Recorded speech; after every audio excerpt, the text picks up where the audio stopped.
So one of the topics and one of the things that I always preach is modeling.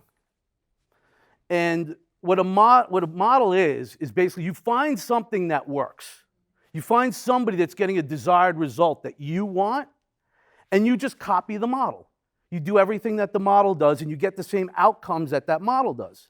So what I did was I went in the World Trade Center, and I found the top broker, the top commodities option trader in the business. And so this is a story about my experience in learning from this incredible man. Now, anybody ever been on Wall Street or the financial district or anything like that? You back there. What's your name? Sean. All right, Sean.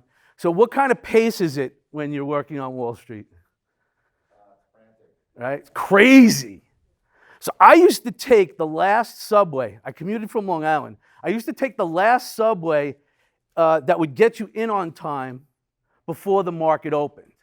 Now, how many other people do you think took that same subway? Like everybody, right? So literally, I'm telling you the truth, the subway doors would close like this, and literally almost cut somebody's nose off, because the train was that packed. But there'd always be the one business guy or gal that had to get into that train, and you couldn't even fit another person in there. So what do you think that guy did? He literally put his briefcase in like a fullback in football, put his head down, and rammed himself into the crowd. Horrible place to work, by the way. I ended up leaving the business for many, many reasons, but man, I'll tell you, it was a crazy, crazy pace. It was a crazy time. And this broker that I became friends with, he knew what to say, when to say it. He knew how many dials per hour to get to contacts per hour. He knew the game.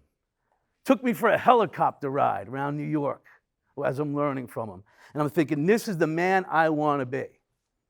Now, what was interesting about this man was that, and I don't say this, I'm not somebody that judges anybody by looks. Look at me. I mean, I cannot judge anybody. But this was one of the ugliest people physically that I had ever seen before and other people had ever seen before. He physically looked, the way to describe it was he looked like the Michelin Man met Shrek. And so, but he was a beautiful heart. I mean, beautiful heart. And so I loved him. I could care less what he looked like. But the other brokers, because it's Wall Street and it's that cutthroat mentality, behind his back, they referred to him as the Elephant Man. And they would literally, by the water cooler, they would say, oh, did you hear what the Elephant Man did here? Did you hear what the Elephant Man did there? So I now am becoming more friendly with him. I was in my 20s. He was in his 40s. And he said to me, we're getting pretty close. And he says to me, hey, kid, what are you doing tonight? I said, nothing. Why? He goes, it's ladies' night. I'm like, oh, really? It's ladies' night? Yeah. And I'm going. And I want you to come with me. And I'm going to take you to the most poppin' nightclub on Long Island. It's unbelievable. The girls are smoking hot. And we're going to go and we're going to get ourselves a couple of girls. I said, okay. So the place was Buttles. I don't know if you guys remember, but the New York Jet, the linebacker, Greg Buttle, owned a nightclub. And it was the place where all the beautiful people hung out. And then, of course, you had I'm Italian, so I could say this, everybody relax. All the Italians were driving, they had the chest hairs out with the Italian horn. Again, it's 1989. The girls are with the hair, the skirts are up. The guys drove IROCs. Remember that car? Does anybody remember what IROC stood for? Italian retard out cruising. That's what it was for. Okay, so everybody was just thinking who the heck they are. And, and he says, let's go to Buttles. So we get into Buttles, and I sit with him, and he says, so kid, what do you want to drink? So at that time, I drank gimlets. So I said, I'll have a vodka gimlet. That's not too early to drink it. You don't tell the Medtrade people, okay? So the bartender pours a vodka gimlet, which, by the way, if you don't know what a vodka gimlet is, it's just simple Rose's lime juice with vodka. So he said, all right, kid, take a good look around the bar. I said, why? He goes, just take a good look around the bar. Cheers, kid. So I cheers him. Oh, it still has the same feeling. Okay. So he says, cheers, kid. He said, now look around the bar. And then as I start looking around the bar, the DJ comes on. Okay, everybody, let's start going. It's Thursday night, ladies' night, 2 for shots. Right? You guys remember this song? Right? All the guys doing the white man's overbite. So he's like, kid, take a look around. Who's the prettiest girl in the bar? So I start looking around. But she's pretty hot. She's hot. She's really hot. She's hot. So now I'm really looking around. And I see the single most beautiful girl in the bar. There she is. She is just out there doing her thing, and every guy wants to be with her. So what does the elephant man do? He puts down his drink, and he says, I'll be right back, kid. And he starts going right for her, onto the dance floor. So now, as he's walking, I'm like, oh no, he's not going to do this. Oh yes, he is. And so from my vantage position, I can see his back and him approaching her. And as he's getting closer and closer to her, you could see her start sensing, oh my God, what, he's not coming up to me. And you could see this presence with her. And then finally, I don't know what he said to her, but the face that she had on was like one of disgust. And I could see the rejection that she was throwing at him, and she was not nice about it. And so now, I'm having my drink, and I'm like, oh shit. What am I going to say?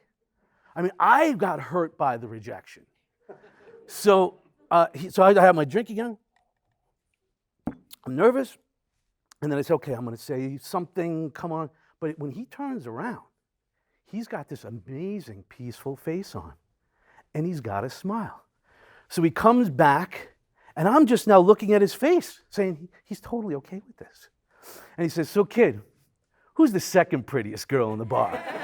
And I went, no way! High five.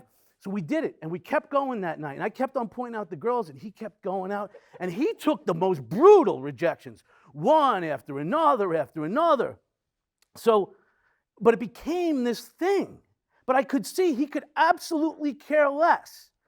And so one day, we went to the library. And what do you think he did? Who's the prettiest girl in the library? And we start there. Well, all of a sudden, this became a ritual where whenever we hung out, I would pick the girl, and he would go look for the girl.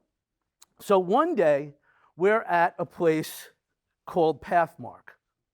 And I don't know, my mother's in the audience. Is Pathmark still around, Ma? No, right? No. Oh, you're in Freeport? Yeah, so Pathmark's no more, right? So it was a supermarket. And there was this pretty little girl that was shopping, and I said, oh, there she is over there. And he went up to her, and I could see this time was different. She had a smile on her face. She was laughing. He asked her, and I could overhear the conversation, and he said, may I have your phone number? And she said, yes! She said yes. I think more excited than he was. And so she said yes to the first date. She said yes to the second date. She said, yes, I'll marry you. And today, the Elephant Man is married to one of the most beautiful girls that I've ever met, both inside and out. And I thought to myself, my Lord, what determination. He understood his value. He didn't let anybody else define him in terms of what his self-worth was. He didn't lower his standards because he should have accepted less, because what other people would say is that he wasn't good enough for her.